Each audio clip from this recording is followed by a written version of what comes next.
Venezuela allows possible deadly force at protests.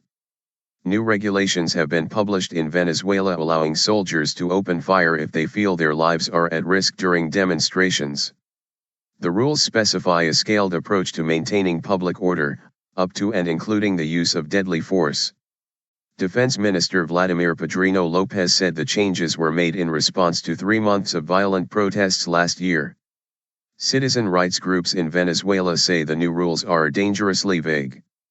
Mr. Padrino Lopez said the aim was to establish a protocol to help train and improve troops' responses to public protests.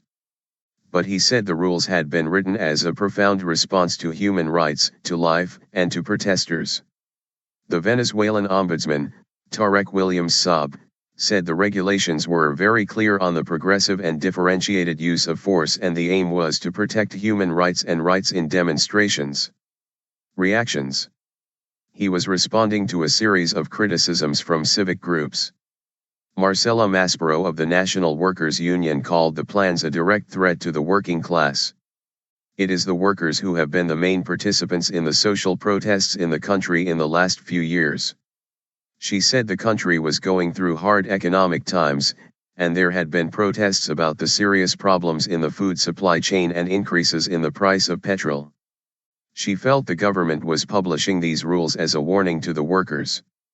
Civil rights groups pointed out that the ruling was unconstitutional because the Constitution expressly forbids the use of firearms to control peaceful demonstrations. Rocio San Miguel, who works for the NGO Control Ciudadano, Citizen Control, was quoted by the French news agency AFP as saying it was right to regulate how soldiers behaved but the new regulations were dangerously vague and controversial. The rules were published a few days before the anniversary of the start of 3 months of anti-government protests last year in several cities in which at least 40 people died, including police and protesters.